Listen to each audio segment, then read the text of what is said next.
Bon, pour ce qui est des interactions, ben, il faut comprendre que quand on exerce une action sur un objet, par exemple, ce qu'on peut faire, c'est donner un coup de pied sur un ballon. On donne un coup de pied sur un ballon, le but étant de donner une certaine impulsion au ballon pour qu'il puisse faire un beau mouvement de projectile. Mais au moment où on donne notre coup de pied, bien, il y a un point d'interaction entre le pied et le ballon. Puis c'est à ce point-là qu'on va générer une force. Dans le fond, ce qu'on veut générer, c'est une force d'action. Okay? On veut générer une force d'action sur notre ballon. Cette force-là, donc si je regarde le ballon, c'est important de bien séparer nos deux objets. Donc si je prends mon ballon et que je m'intéresse à la force d'action que j'applique sur le ballon, bien, la force d'action, c'est appliquée dans cette direction-là. Okay? Puis, en fait, ce que je vais utiliser ici comme code, c'est P pour pied, B pour ballon. Cette force-là, en fait, ce que c'est la force que le pied exerce sur le ballon. La notation est la suivante. Donc, c'est une force qui est appliquée sur le ballon, FB, mais par le pied. Okay? Donc, la force appliquée sur le ballon par le pied. Donc, le sens de la flèche nous donne justement du pied vers le ballon. Maintenant, bien, c'est sûr que si je prends la botte ou le pied, puis que je les sépare juste pour identifier, je vais avoir une force qui est opposée. Cette force-là, je vais l'appeler F sur le pied par le ballon. Donc FP de ballon vers pied. Donc, ces deux forces-là sont reliées à l'interaction qu'il y a entre le pied et le ballon. Donc, nous, dans le chapitre 5, on s'est juste intéressé à la force d'action, mais on peut considérer la force de réaction aussi. Puis ça, on l'a dans toute situation. C'est sûr que là, c'est assez simple. On donne un coup de pied sur un ballon. L'action-réaction, on le voit assez bien, mais tu sais, ça pourrait être aussi simple que de marcher. Pour marcher, si je me propulse vers l'avant, bien, il faut que je me propulse sur le sol. Puis pour me propulser, qu'est-ce que je vais utiliser comme force? C'est sûr que si j'avais un plancher glissant, j'aurais de la misère à me propulser. Donc pour me propulser, j'utilise la force de frottement, dans ce cas-ci statique, entre mes pieds et le sol. Donc je marche. Et puis, évidemment, ce qui me propulse vers l'avant, c'est la force de frottement entre le sol et mon pied. Donc, je vais avoir deux choses. Je vais avoir l'action. L'action, c'est le fait de, avec mon pied, je fais l'action de pousser le sol vers l'arrière. On aura une force de pousser du pied sur le sol. Ça, c'est l'action. Je fais l'action de pousser sur le sol avec mon pied. La réaction, c'est une force que le sol exerce sur mon pied.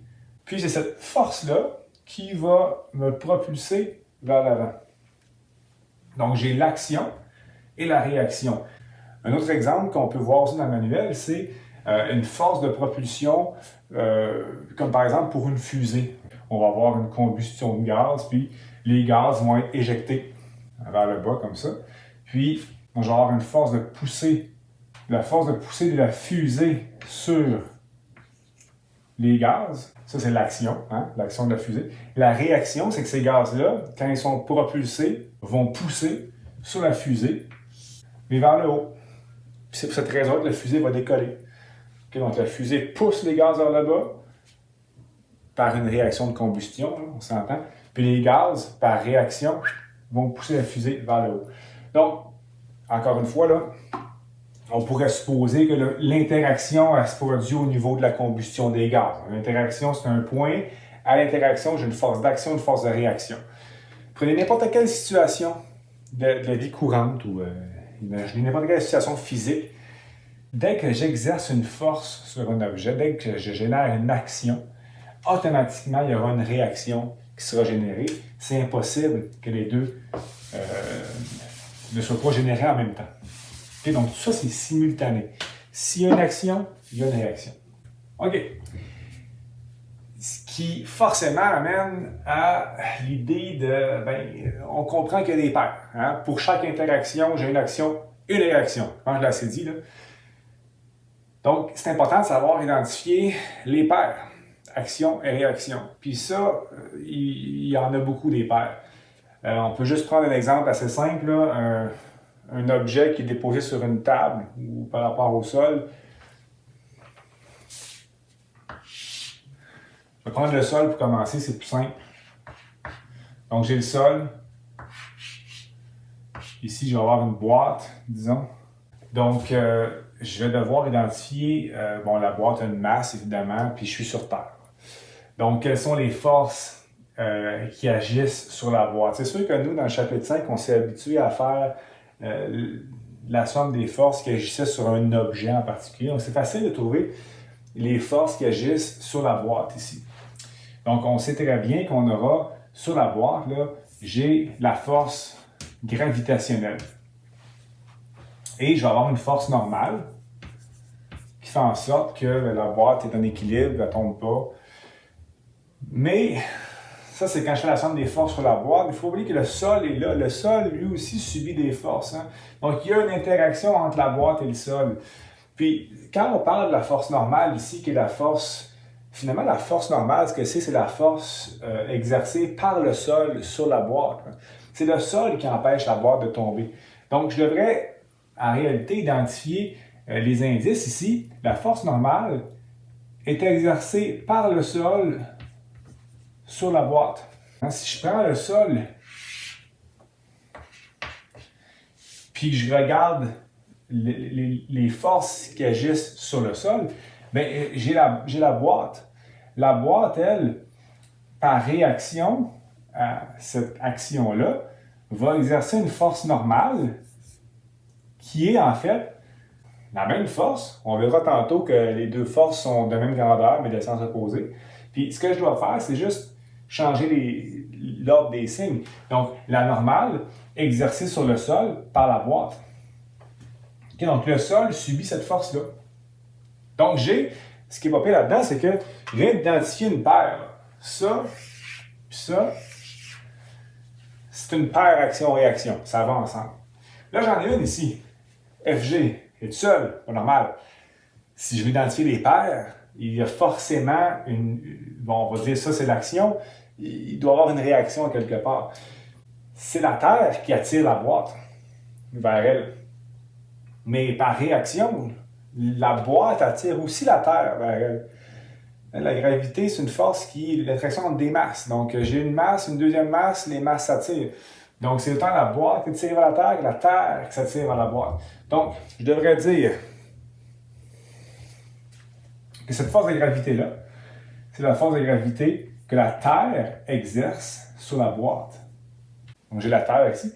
La réaction, pour cette force de gravité-là, c'est que la boîte attire la Terre vers le haut.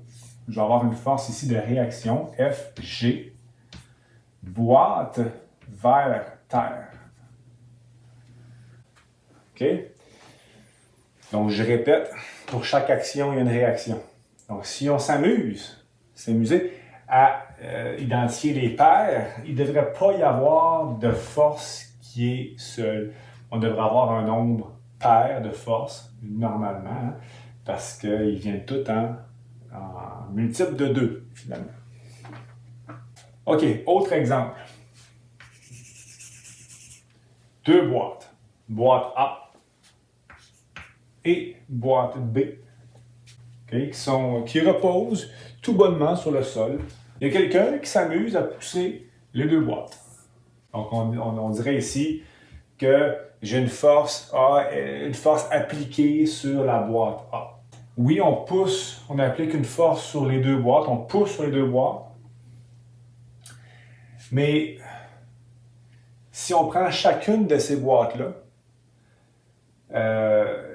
la force A, ce n'est pas elle qui pousse la boîte B. En fait, ce qui pousse la boîte B, c'est la force d'interaction entre la boîte A et la boîte B. Donc, pour bien comprendre toutes les forces qui sont en jeu, je dois absolument prendre les boîtes A et B, puis les mettre chacun de leur côté. Okay? On s'entend, là, il y a interaction ici, là. Puis moi, ce que je fais, c'est juste regarder séparément chacune des boîtes. C'est la même situation, là. Là, ce que je vais faire, c'est que je vais m'intéresser aux forces individuelles pour chacune de ces boîtes-là. Donc, boîte A, boîte B. Donc, supposons que je n'ai pas de frottement ici, pour simplifier les choses un petit peu. Donc, si j'identifie les forces appliquées sur la boîte A, ben, je vais avoir forcément la force FA, la force appliquée. Bon, oui, j'ai une force normale, là. Donc, je vais avoir une force normale que je peux nommer NA.